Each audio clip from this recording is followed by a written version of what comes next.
glad everybody's here today. I'm glad you're making it. Of course, the church is empty.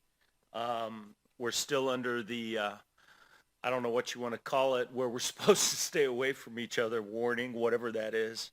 A couple things I want to say, a couple announcements before we start.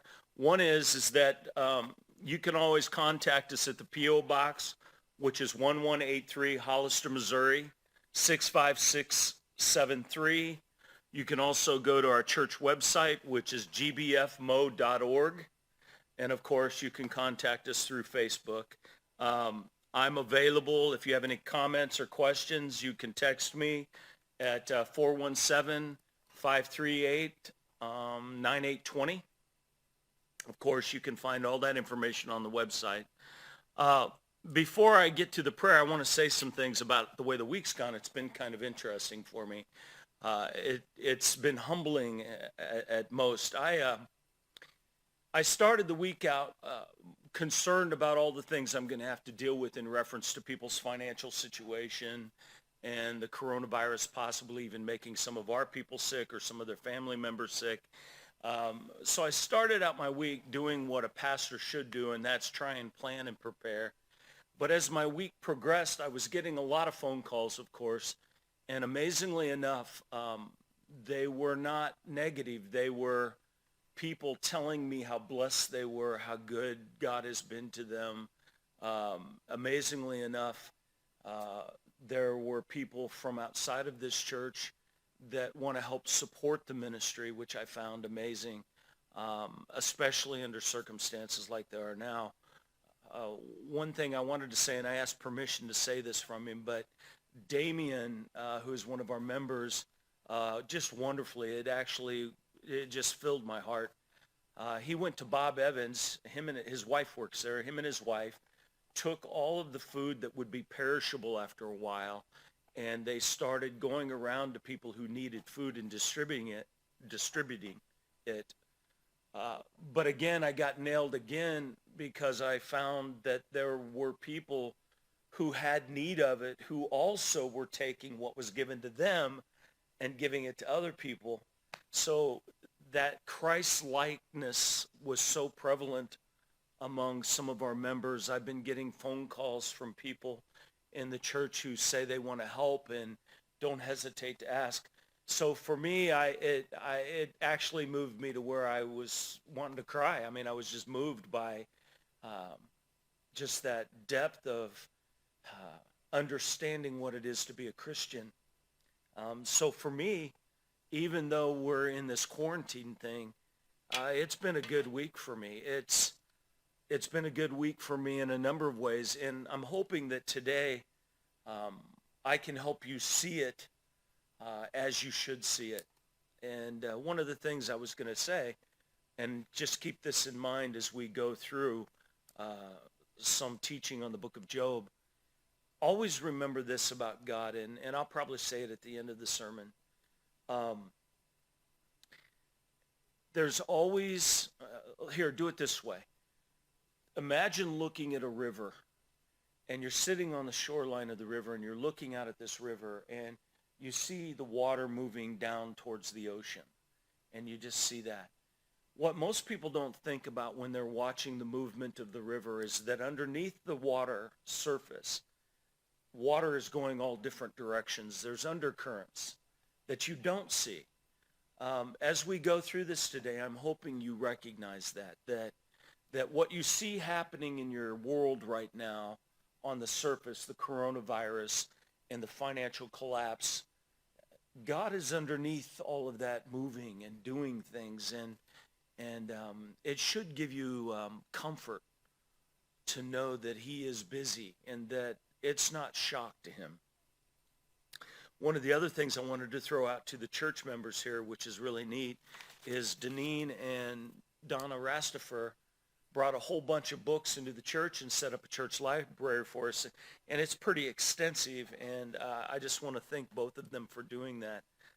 It was a lot of work, I'm sure, but again, there's another blessing that shows up on the scene in the midst of this trials and tribulations that we're dealing with. So before we get started, let's just pray, And I ask that you out there, as you're watching, that you would pray with me. So let's pray.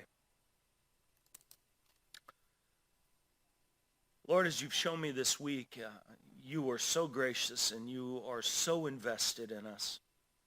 You love us so deeply, and it's beyond our comprehension of what love is. We can only imagine. But according to your word, everything you do because you have a heart for us. And your desire is for us to know you.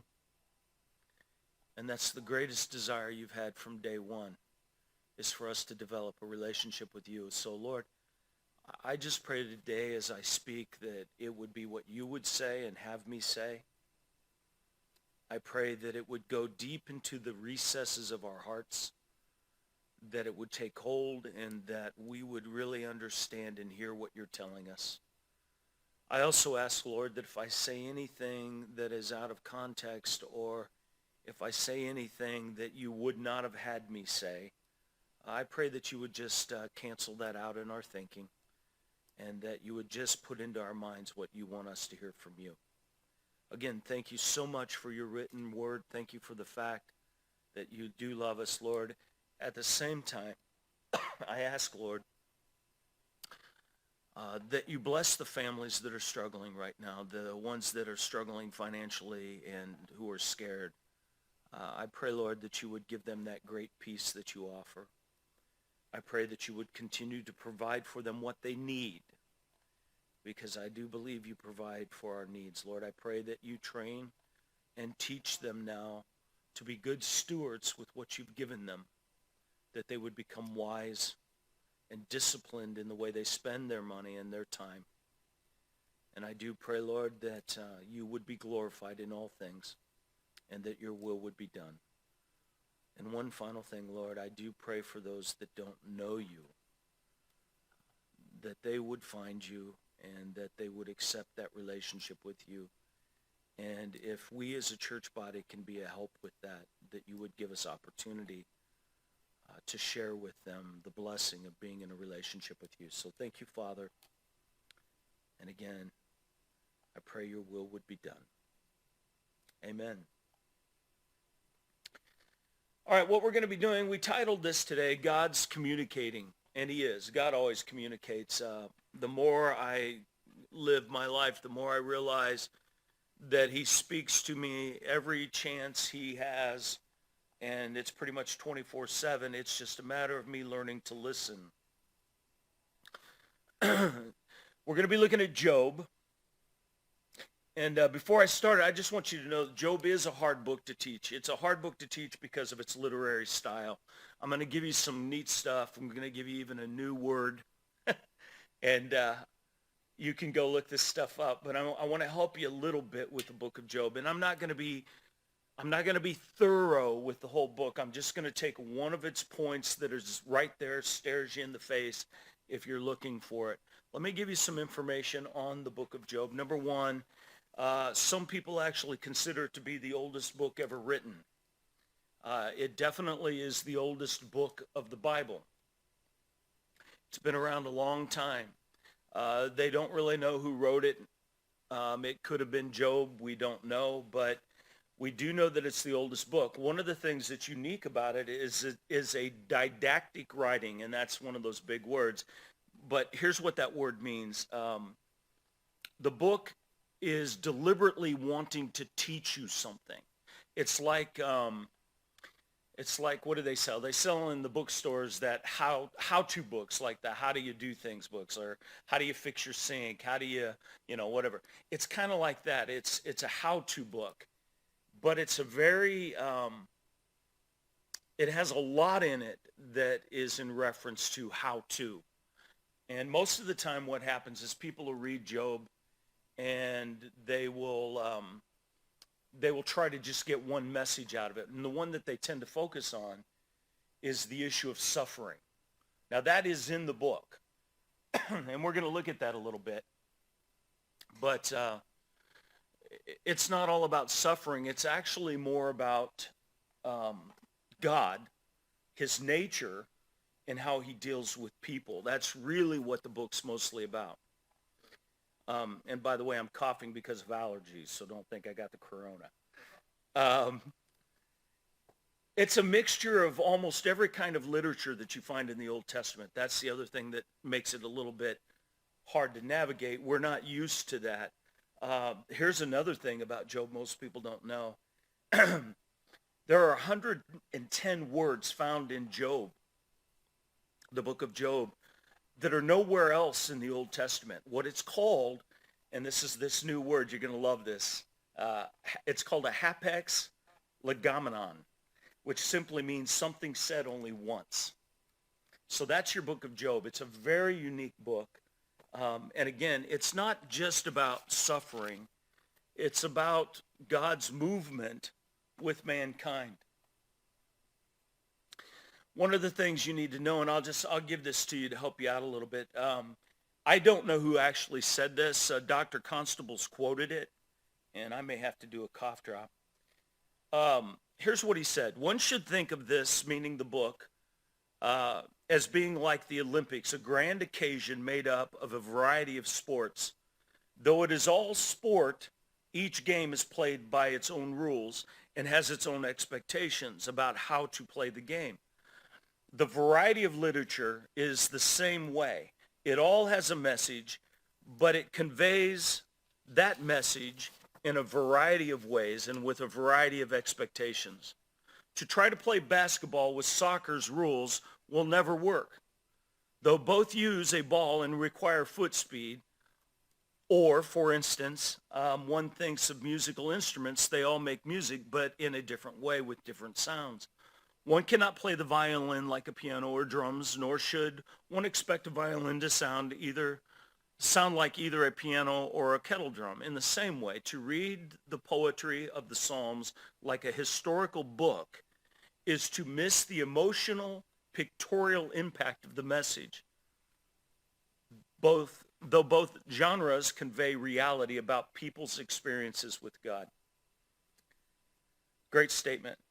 What you're going to see today is one of those characteristics of the book of Job that stands out, that's unique from what else you would get from the literature that we're reading.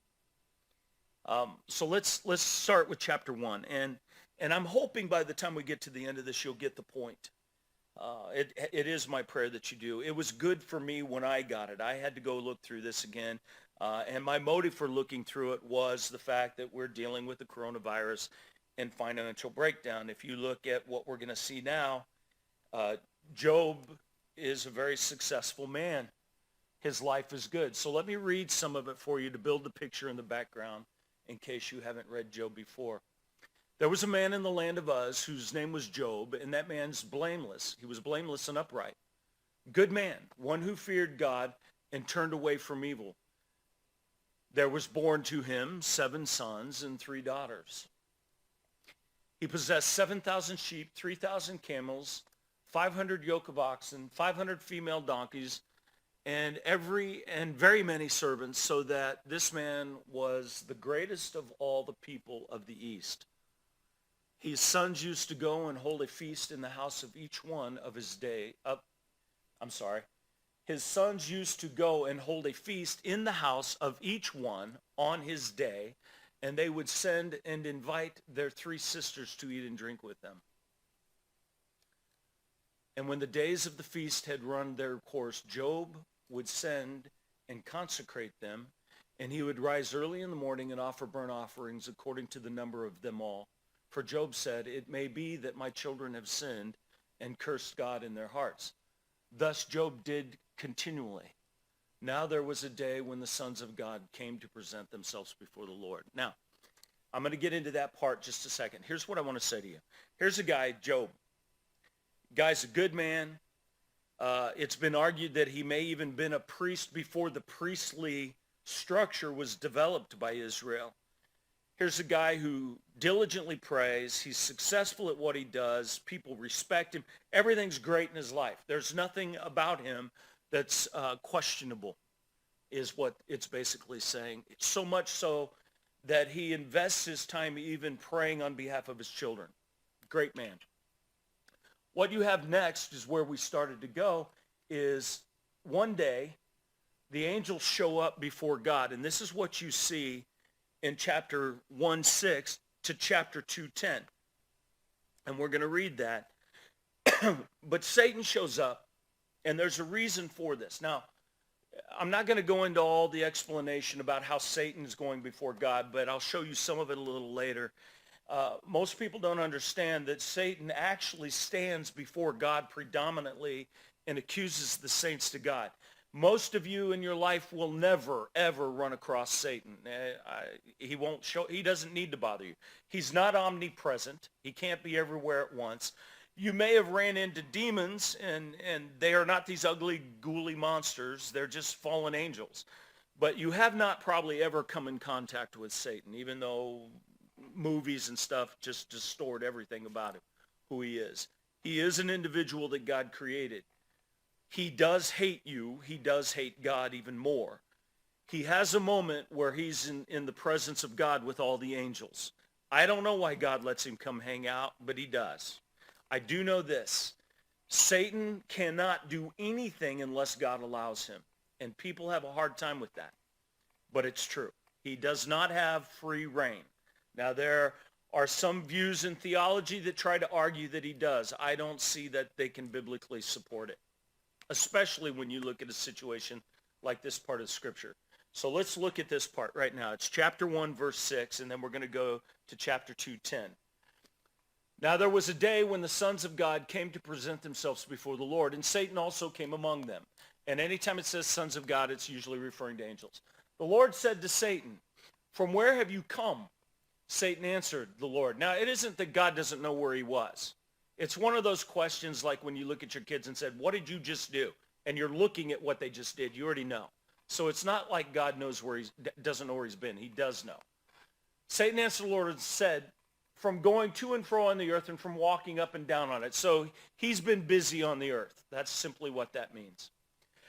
And the Lord said to Satan, "Have you considered my servant Job, that there is none like him on the earth, and a blameless and upright man?" Again, God is even saying here that Job's a good guy.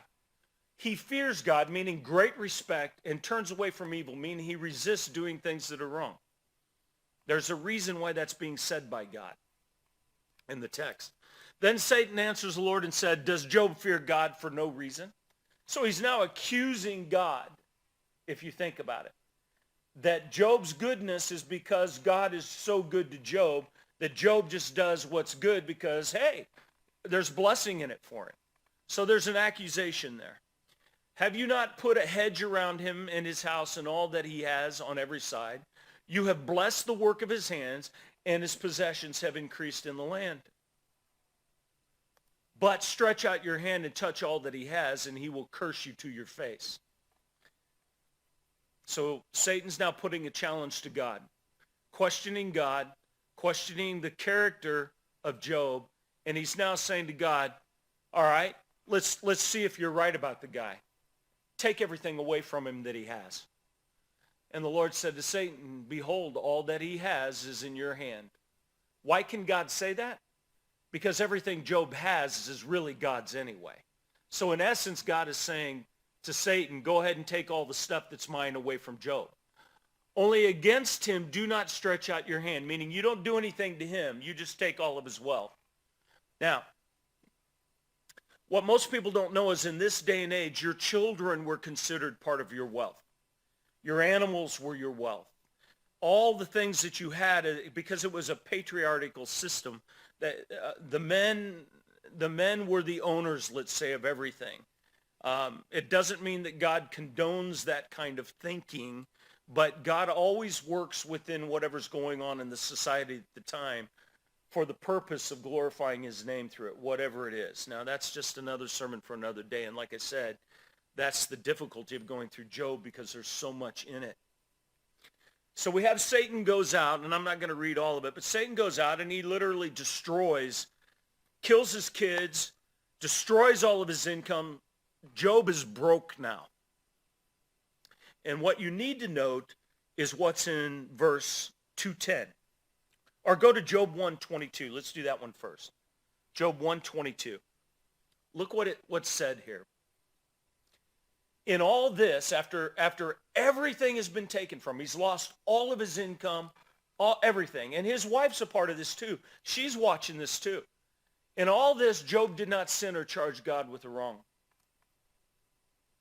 So God just decimated him financially. According to God, he's a good, upright man. So according to God, Job didn't do anything wrong here. But God took all of his stuff. Now don't miss that, because we're going to come back to that. So then Satan goes before God again, and he's accusing again, and he says, well, so for the sake of time, I'm going to run us through it. He says, well, of course, he's not cursed you for that, but mess with him physically, and he'll curse you. So God allows Satan to cause Job to be covered in boils. We don't know what he really had. God told him he couldn't take his life, but most definitely he was physically very unhealthy, and it was painful. So painful that he went and sat on the trash dump, which is the ash heap, and he was scraping himself with pottery. Now, that's pretty graphic, but you need to understand that he not only allowed his wealth to be touched, but he also let his health be touched. And again, you look in verse 2, verse 10,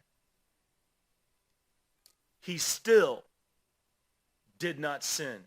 But he said, okay, let me throw this in. I'm sorry.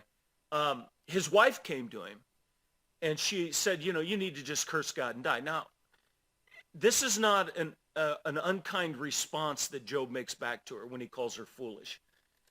If you look at it in the Hebrew, it's not, you dumb woman, or what's wrong with you. It's, no, that's not wise what you just said. And then he said this, shall we receive good from God, and shall we not receive evil? In all this, Job did not sin with his lips. That's what I want you to catch. His response was to his wife, look, whether God does good or bad to me, which isn't saying that that's what happened. He's just saying either way, how is it that I can have an attitude towards him of irreverence and disrespect? He didn't sin again. Now think about that. He's lost everything he owns. He's lost his children. He now is at a point where he's physically hurting, yet he still isn't cursing God. This should convict us as people. Most people who understand this know that the right response to what's happening when it's negative in their life is to worship God. People who do not understand who God is will curse him. It's just the way it is. Doesn't mean, I want to phrase this right. It doesn't mean that you're evil. It just means you don't understand who he is. You don't know him yet.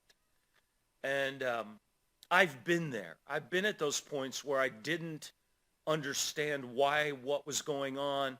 It made no sense. I tried to figure out what I was doing wrong that caused it to happen to me. You start going through all of these scenarios trying to figure out why. You're not necessarily going to figure it out. And, I don't want to jump too far ahead, but in some cases, your life is the way it is because of choices you've made. That's true. Sin does have an effect on you. There's no question about it. Wrong choices have an effect. But we're going to see that to read that into every situation is a violation of who God actually is. And you see a dialogue that occurs here that proves this point. Try and stay with me. I know you're probably getting bored right now, a lot of information, but you'll get it as we go. I want you to understand this. When you go into chapter 3 on in the book of Job, Satan's not talked about anymore. So he shows up in chapter 1 and 2, causes the crisis with Job by removing all of his wealth, by making him physically ill, and there's no more dialogue now about Satan. Satan's out of the picture now. What happens is two key things. Dialogue starts between these men that Job sits down with, and as you move later on into the book of Job, dialogue occurs between God and Job. Okay? So it's important to catch that. Job is in a situation now where his wealth has been taken and his flesh is now being affected. Satan's out of the picture now. Now what happens is very critical, very important, and do not miss this. And there are two types of people that I'm concerned with as I do this teaching. And you're going to see it. There are those who want to attribute catastrophe and bad things always to God judging mankind. You can't do that.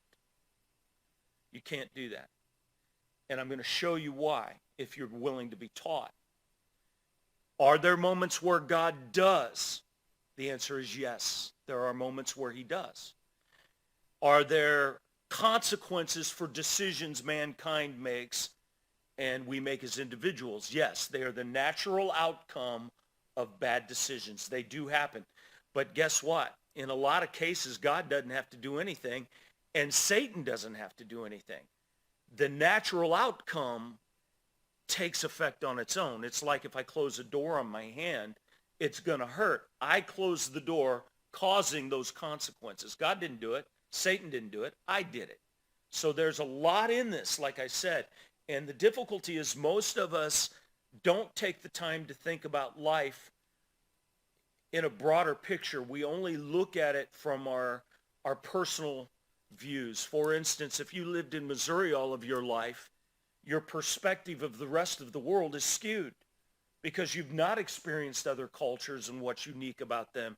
You only think in terms of your culture, your environment, and that tends to hinder your ability to comprehend, let's say, a historical text like the book of Job. We tend to make things fit into our boxes.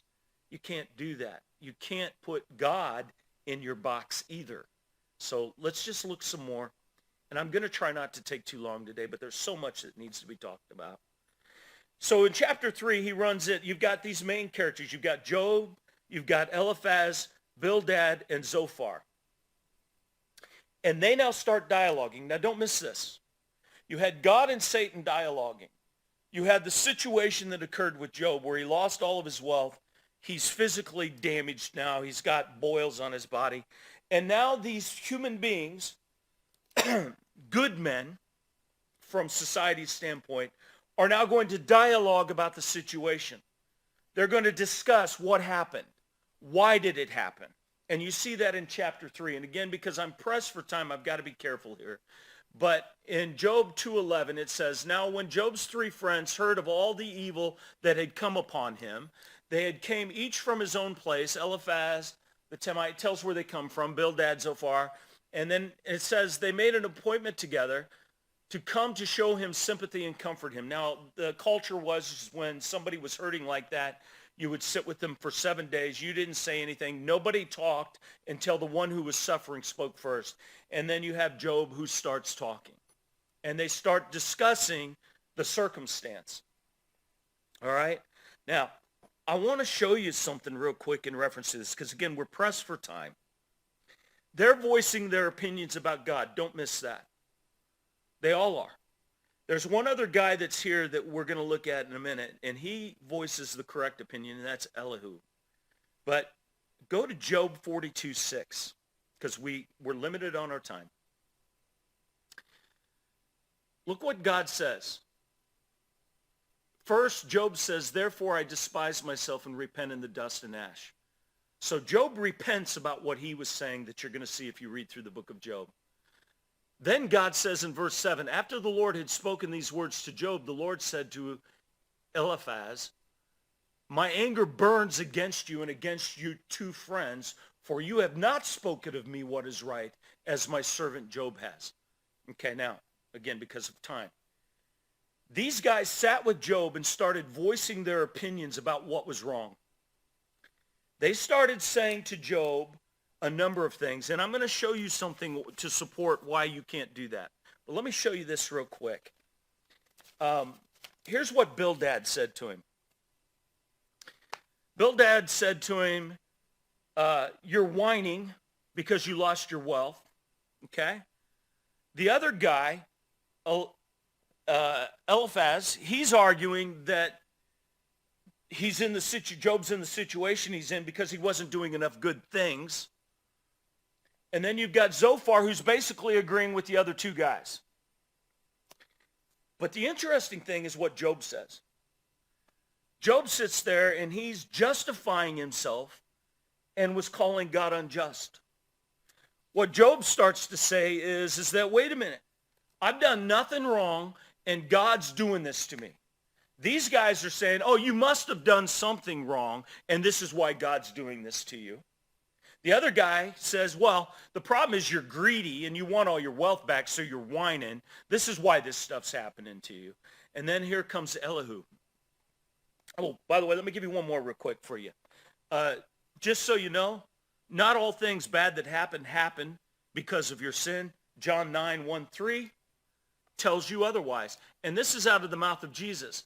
As he passed by, he saw a man blind from birth, and his disciples asked him, Rabbi, who sinned this man or his parents that he was born blind? Jesus answered, it was not that this man sinned or his parents, but that the work of God might be displayed in him. Now that should give you a major clue. That should help some of you who like to run around pointing fingers and passing judgment and saying, well, that man's life is this way because he did this, this, and this. That should make you think a little bit about whether or not you should be doing that, especially after God rebuked them as seriously as he did for them saying those things. So just saying that, think about it for a minute, because there's a lot of speculation flying around now. There's a lot of accusation flying around. And part of the problem is, like in my case, I love conspiracy theories. I think they're fun. But I also know that that's all they are. That's all they are. Because again, like I said at the start, you don't know what God's doing under the surface. You have no idea why things are happening the way they're happening. You can speculate all day long, but the truth of the matter is you really don't know. You really don't know. So you've got this dialogue going on, right? And I want to give you a little bit more here. Because again, now put your thinking caps on, listen hard to this. Let it sink in, because these are the things that I'm trying to get out front. And no, I don't feel like I'm doing a good job getting it out, but I'm doing my best. It's hard talking to a camera. But look what Dr. Constable said. This is really well said. We tend to focus on what we can control to some extent, namely securing God's blessing by trusting and obeying him.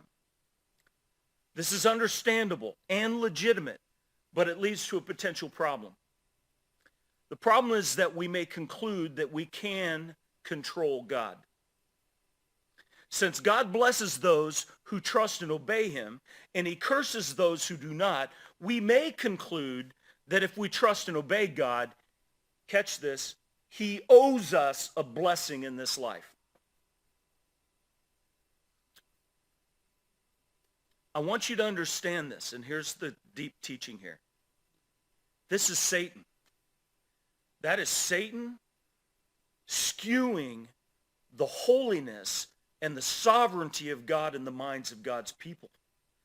It is causing you to think of God as not being above you, but as being equal with you or owing you or whatever you want to put in there.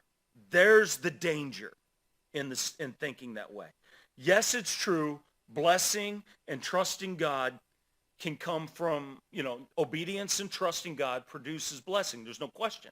Disobeying God can produce curse. Hebrews chapter 12, God disciplines those he loves as sons when you're in rebellion. There's no question about that. But that's the problem. You move into the arena of thinking that's how you control God. Well, if I'm good enough, God will play on my side of the fence. He'll do and then when things fall apart, like what's happened with coronavirus and people losing their wealth, it's like, I can't believe he's not doing what he said he'd do. What's wrong with him? That is not who God is, and that is not how you respond to him. And there's a lot of people right now struggling with that. I get it. It's in our nature. But you need to understand that nature is from Satan. Because let me show you what Satan does. And this is just so good. So the idea of God owes us, the conclusion of this thought assumes that the basis of God's relationship with people is, now, and I'm going to say the word as best as I can. I struggle to say this word, retribution. So think about that. Now, simply what that means is that we believe that God deals with us with vengeance, that his intention or is vengeful, or it's to deal with a wrong or a criminal action through vengeance. That's what retribution means. If you look back, and we're not going to go back there, but if you go back and look, that's exactly what Satan is doing when it comes to dealing with Job. He's pushing the issue of retribution, vengeance. You see that in a number of places in your scripture, and I want to show you. The one place in Job is Job 2:1-6, but here's the other one I want you to catch. Because you need to understand that this is demonic when this happens. When you think in terms of revenge, or you desire revenge on somebody who's done something wrong, or you've made the decision to be vengeful in your judgment, you're doing what Satan does. Go to Revelation 12:10. And this is just one of many. And I heard a loud voice in heaven saying, now the salvation and the power and the kingdom of our God and the authority of his Christ have come. By the way, go meditate on that for a while. But this is the part I want you to catch. For the accuser, meaning Satan, of our brothers, meaning us, has been thrown down, who accuses them day and night before God. Satan stands before God all the time and watches everything we do that's sinful and demands that God do acts of retribution against us for our sin. That's what he does. He accuses the brother. He stands and goes, look, God, look, did you see what Dan just did over there? Oh, you need to go and just smack him around. I can't believe you're not going to go take retribution against him. That's Satan. That's demonic. That is not a Christian response, nor should it be a Christian concept, yet it is in the minds of most Christians. A lot of Christians think this way. I have, and I struggle with it because it's in our sin nature to want vengeance. It's in God's nature, and please do not miss this. It is in God's nature to save, to build relationship, and show grace and mercy.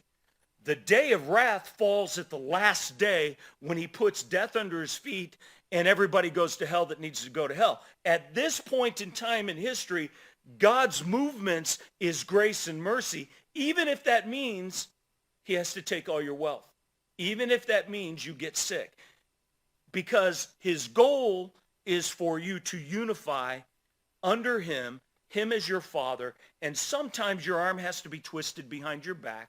Sometimes he has to get your attention. And it isn't because he's being mean, and it isn't because he's vengeful. Please get that. What happened to Job here happened for a reason, and it is good. And there's the problem people have. How can that be good? How can that be good? Well, you tell me.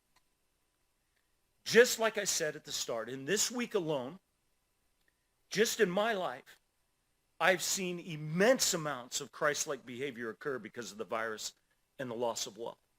I know right now that there are families sitting at home together who have time together now that didn't have time together before, because God has shut down everything to where they're literally having to commune. They're having to spend time together. He has forced us by separating us and making us isolate to recognize the value of the relationships we had. He is showing us and teaching us to recognize the value of what it is to actually have a job and be able to provide for your family and to have good health. He's showing you in great detail, in a very vivid picture, the things in life that truly matter. It's not football. It's not baseball. It's not going to the movies. It's not going to rock concerts. It's not eating out at restaurants. It's not all that other stuff that we spend hundreds of hours on. It's about relationship. It's about perspective that he wants you to have.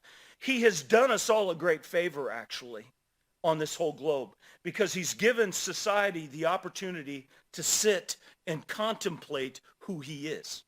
We've forgotten him. We keep forgetting him. We keep moving away from him. It's the undercurrent that's occurring.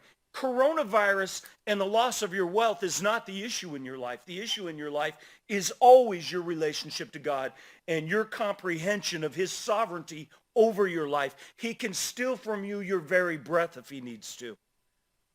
He is reminding us, and I know for a fact, because I experienced it this week, he is saving souls right now because of the coronavirus and the loss of wealth.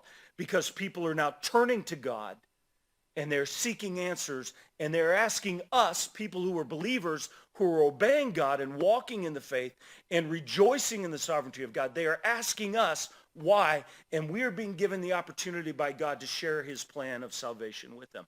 That's what's happening. The world, you can talk to me all day long about how the world's ending, how it's collapsing, how governments are corrupt. I get it. I get it. All that may be in play. We may be gone tomorrow. Rapture may happen. All of that may be happening. But what am I supposed to be doing in the midst of this? I'm supposed to be walking by faith through grace. I'm supposed to be communicating the character of God to people every chance I get, because they're scared. And Christians should not be scared. We should not be scared because we have a sovereign God. It really is that way. I'm going to try and wrap up here. Let me give you a little bit more here, and then I'll wrap up. This is not about God's vengeance. It also is not about your goodness or your evil. That's what the text is trying to communicate. Listen to what I say here. God initiates favor towards us without our deserving it. Think about it for a minute. His goodness goes beyond our actions. It is because he first loved us that we were able to love him. It is because he sought and saved us that we were able to respond to him. It had nothing to do with how good you are. And I'm sorry, if you think it does, then you are arrogant and you have already sinned against him, because pride in God's eyes is the worst sin of all sins. You need to understand that whether you're blessed or not, it is the goodness of God that has provided everything for you. It has nothing to do with your goodness. How do I know that? Scripture says your righteousness is like filthy rags. It's Jesus said, no, not one's righteous. Not one. No one's done good.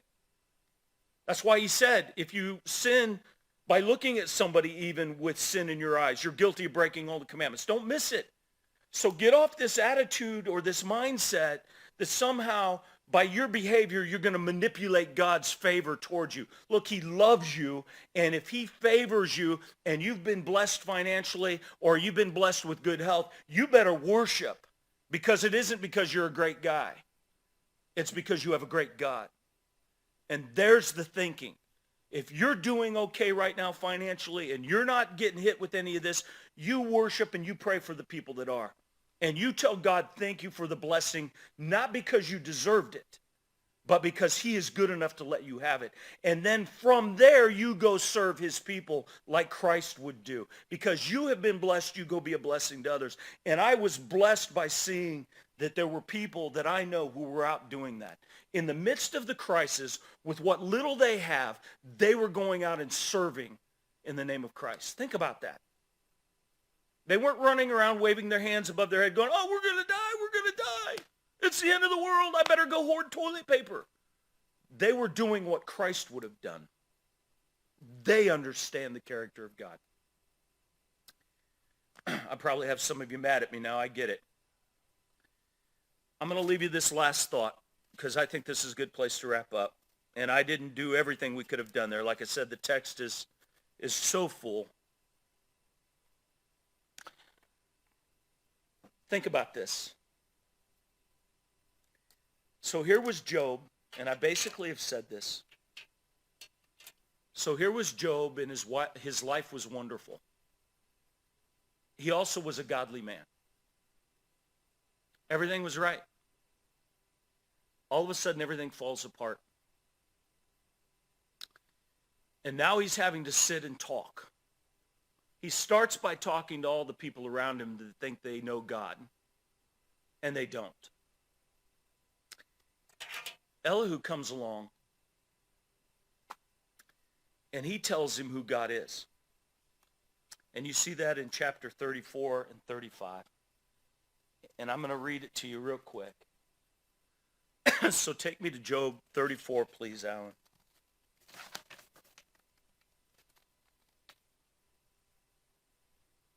Elihu, and he gets it. He answered and said, hear my words, you wise men, and give ear to me, you who know. So he's going to counsel the ones that normally counsel people. Think about that. Those of you that think you are spiritually astute, sometimes you need to hear from somebody else. For the ear tests words and the palate tastes food. Let us choose what is right. Let us know among ourselves what is good. Now, these guys have just dialogued about God. All Job, Eliphaz, those guys, they've all said their things they've said. And now this guy's going to set them straight. Next. For Job has said, I am in the right, and God has taken away my rights. How could God do this to me? I've done nothing wrong. Look what he says. In spite of my right, I am counted as a liar. My wound is incurable, though I am without transgression.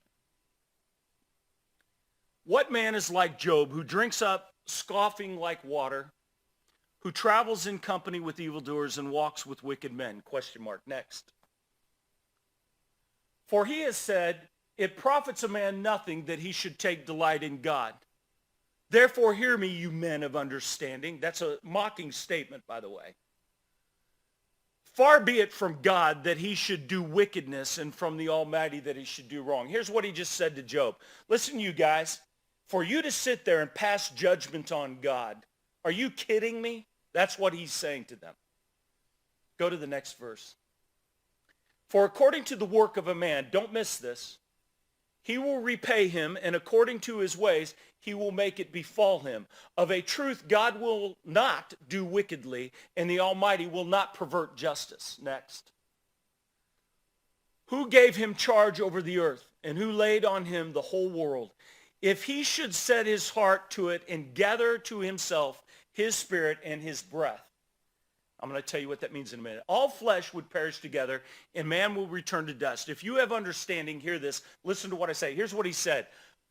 If God is the one who created all of this, and he's the one that gave you life and spirit and breath, doesn't he have the right to take it away and still be just? And that's what he's saying to you, and he's right. And there's the problem we have, because we think it's injustice for God to do with us as he pleases. No, it's just. It's just, and you need to learn that it's just. Just like you have a right to the things you own, he has a right to what he owns, and he owns everything. So he can do what he wants, and it's just, and it's holy, and it's righteous and good. Take me to chapter 35 here, because we're going to move, please. Same guy talking, Elihu still talking, and he said this, do you think this to be just? Question mark. Do you say it is my right before God? He's calling him out. That you ask, what advantage have I? How am I better off than if I had sinned? I will answer you and your friends with you. He's rebuking them still. Look what he says. Look at the heavens and see, and behold the clouds which are higher than you. If you have sinned, what do you accomplish against him? Meaning God. Question mark. Meaning, do you really think your sin changes the sovereignty and the power of God? That's what he just said. And then he says this, and if your transgressions are multiplied, what do you do to him? Meaning, how does it affect God? It doesn't. Next. If you are righteous, what do you give to him? Meaning, if you're a good person and you're doing great things, what is it that you actually have to give to God? What does he actually need from you? And look what he says, or what does he receive from your hand? Your wickedness concerns a man like yourselves, meaning your goodness and your evil affect everybody else around you. That's what he's saying. But it doesn't have an effect on God, because God has a plan. God's fulfilling that plan, and nothing is outside of his sovereign plan or his sovereign will. Sorry, everybody. We think we're a lot more important than we actually are, and we think God's bound up by us. No, he's not. He created us. He knows us. He knew we were going to sin. He knew what righteousness he prepared for us to do. Remember your scripture? He prepared the works for you to do. You didn't. Everything's going exactly like he intends it to go. You're not going to understand that.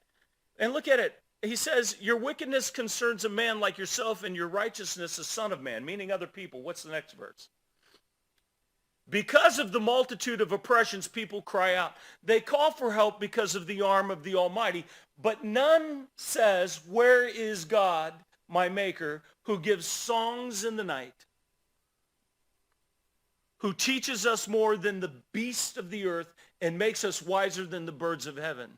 There they cry out, but he does not answer because of the pride of evil men. Don't miss it. He just booyah. He just let those guys know that their views were wrong and they were disrespecting the sovereignty of God.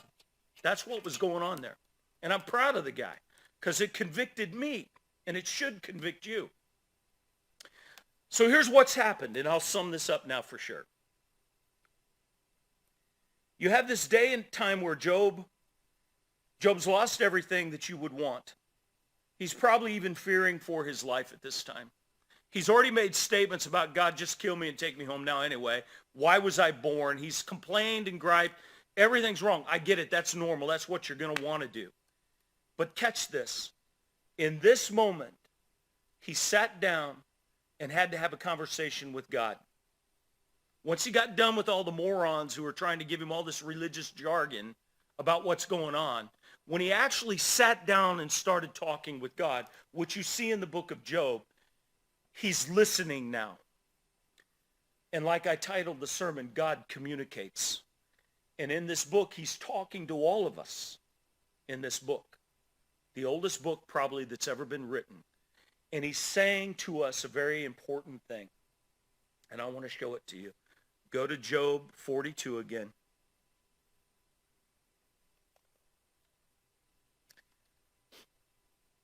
Then Job answered the Lord and said, I know that you can do all things, and that no purpose of yours can be thwarted.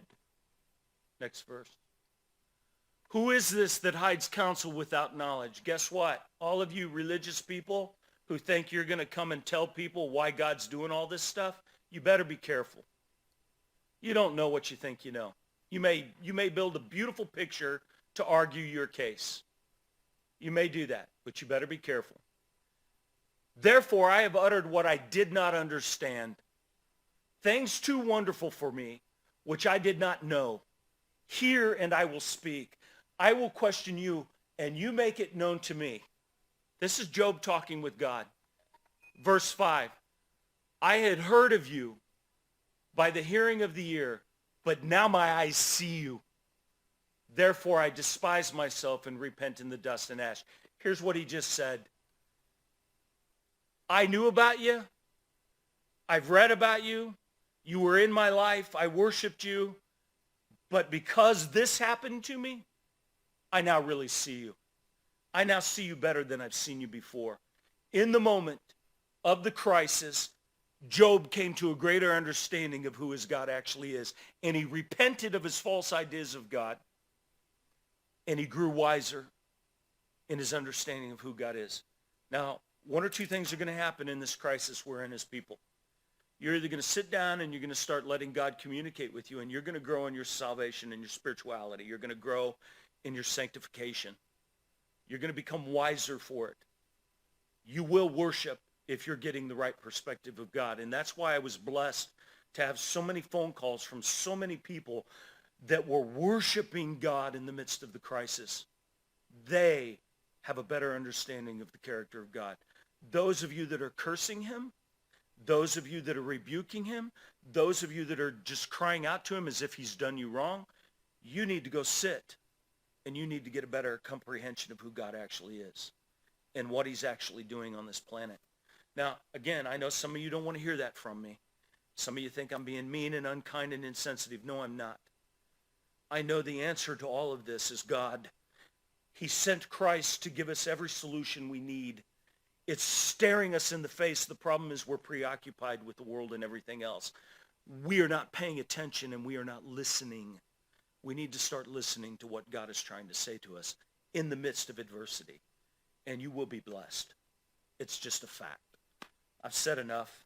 I hope it's helped some of you. It was very awkward. It's hard for me to sit and talk to a camera and not people. I'm one of those people that needs other people. So I apologize for the lack of fluent, it didn't have a flow to it like it should. But the message is still there, and I'm going to trust that God opens your eyes and teaches you. So let's pray our way out, and we'll be finished. Lord, as always, thank you for you. Thank you for your words. Thank you for the wisdom that you offer us. Thank you that you take the time to speak to us continually.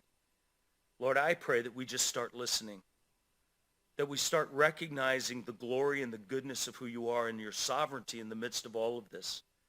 I understand, and I mean this, I understand people are hurting. I've been there in my own life in the past.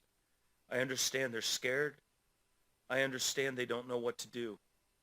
Please teach them that you have the answers. Please help them understand that this is not a religious thing we're doing here. This is not church-like organized church. This is relationship. The church is what we are as individuals. And you care about us as people. It's not about religion. So Lord, please help people understand this is not about theology. It's about knowing who you are in your character and accepting who you are and learning that you really do love us even in the midst of awful, that there is an answer. I pray for your grace and your mercy. I pray that you would end what is going on in the world right now. I pray that you give comfort to everyone.